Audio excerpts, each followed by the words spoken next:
Place maintenant au face-à-face entre nos deux éditorialistes. Bonjour Virginie Leguet. Bonjour. Rédactrice en chef adjointe du service politique de Paris Match. En face, Guillaume Roquette, bonjour. Bonjour. Directeur de la rédaction du Figaro Magazine. Le chef de l'État Emmanuel Macron est au plus bas dans les sondages. 32% d'opinion favorable. C'est 4 points de moins en seulement un mois selon une étude Ipsos pour Le Point. Étude, je précise, réalisée vendredi et samedi dernier, soit quasiment au début de l'affaire dite Benalla. C'est cette affaire qui explique ce décrochage, Guillaume Roquette ? Non, je dirais que l'affaire conforte ou confirme ce décrochage, mais on l'avait déjà enregistré avant. Alors, d'un institut de sondage à l'autre, les chiffres peuvent un peu bouger, mais le Figaro Magazine, qui fait un baromètre mensuel de confiance pour le chef de l'État, comme pour les autres responsables de la classe politique, avait donné le même chiffre de 32% au début du mois de juillet. Mais surtout, ce qui était intéressant, c'est la tendance. Le chef de l'État perdait 6 points en un mois. Il était au plus bas depuis son élection à l'Élysée, parce que un an après, il y a des mécontentements, des insatisfactions, des déceptions qui se faisaient jour, notamment sur l'absence de résultats économiques et sociaux à la politique de mise en place. Et donc ça, c'était avant l'affaire Benalla. Donc il est probable que ce dossier accélère entre guillemets le mouvement, ou le conforte en tout cas. Virginie Leguet, une autre étude Elab pour BFM TV annonce que 80% des Français sont choqués par cette affaire, dont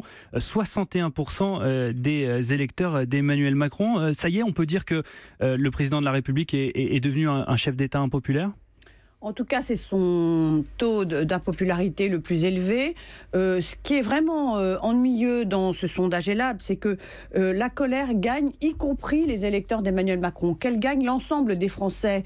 Et parmi ces Français, ceux qui n'ont pas voté pour Emmanuel Macron, là, il n'y a pas de surprise. Mais qu'elle gagne les électeurs même qui ont soutenu Emmanuel Macron et qui, jusqu'à encore récemment, disaient il faut le laisser réformer, il faut le laisser travailler, la France avait besoin d'un homme comme lui, et qui aujourd'hui sont en colère, ça montre, quoi qu'en dise le chef de l'État, les ravages que commence à provoquer dans l'opinion publique ce qu'on appelle l'affaire Benalla. Guillaume Roquette, victoire de la France à la Coupe du Monde, affaire Benalla, le chef de l'État ne profite pas de la victoire des Bleus, pâtit de l'affaire Benalla. Est-ce qu'on peut dire que c'est un été pourri pour Emmanuel Macron ?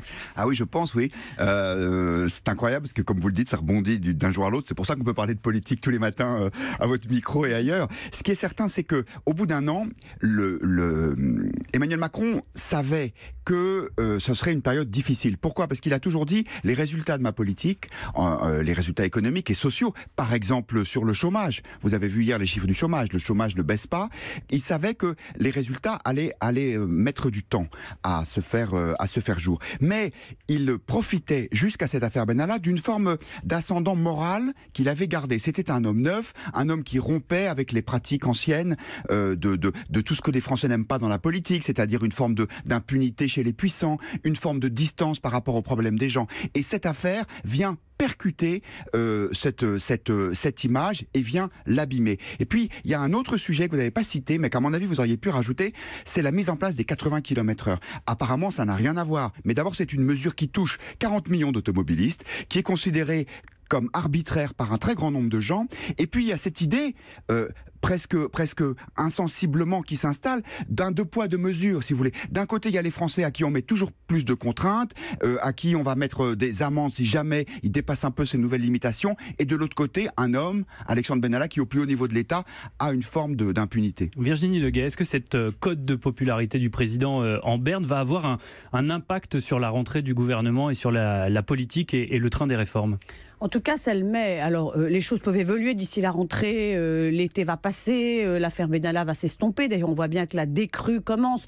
Mais ça le met en situation fragile pour aborder en septembre les grandes réformes qu'il a annoncées. Je parle notamment de la réforme des retraites qui devrait être lancée dès le début de l'année 2019. Il n'est jamais bon de se lancer dans des chantiers aussi importants et qui concernent tous les Français quand on a une cote de popularité aussi basse, et surtout surtout une image abîmée, parce que c'est ça dont il s'agit aujourd'hui. C'est le ravage principal de l'affaire Benalla. C'est qu'Emmanuel Macron, qui avait été élu sur la transformation, sur la République exemplaire, encore récemment, il a dit la République, et quel était son terme exact, inaltérable. Inaltérable. Et ben aujourd'hui, la République est altérée. Aujourd'hui, les Français ont le sentiment qu'à l'intérieur de l'Élysée, dans ce monde clos, il se passe des choses qui ne devraient pas se passer, et que si elles ont été révélées, ce n'est pas grâce à l'Élysée, mais grâce à la presse, mais on y reviendra.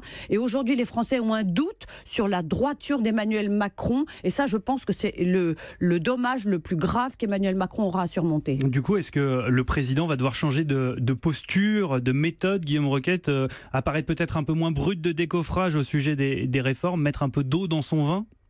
Je pense que s'il fait ça, il est perdu. Emmanuel Macron a été élu sur une promesse de changement fort.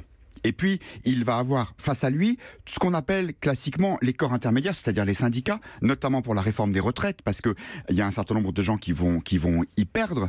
Et puis, il faut aussi qu'il baisse la dépense publique, donc il baisse le nombre de fonctionnaires. Donc, s'il commence à être un petit peu plus conciliant, les réponses vont s'embourber. En revanche, à mon avis, ce qu'il faut qu'il fasse, c'est qu'il arrête de cliver. Il y a un dossier qu'on voit pointer, parce que les députés d'En Marche en ont reparlé cette semaine, qui est la PMA pour les couples de lesbiennes. Le président de la République a intérêt à faire attention, ne pas mettre encore un critère de clivage supplémentaire. Et les femmes seules, un critère de clivage supplémentaire dans une situation politique qui est déjà très tendue, parce que l'une des conséquences de cette affaire, c'est que l'opposition est requinquée, et ça, c'est une mauvaise nouvelle pour lui. Alors justement, est-ce qu'au Sénat, est-ce que Emmanuel Macron ne doit pas craindre une fronde au Palais du Luxembourg, sénateur qui était jusqu'à présent, à l'égard du président de la République, assez conciliant, notamment sur la réforme constitutionnelle? Le renouveau de vigueur qu'on a pu apercevoir à l'Assemblée nationale et au Sénat, je rappelle qu'au Sénat, la droite est majoritaire, va inspirer largement Gérard Larcher lorsqu'il va s'agir à la rentrée, on ne sait pas encore la date,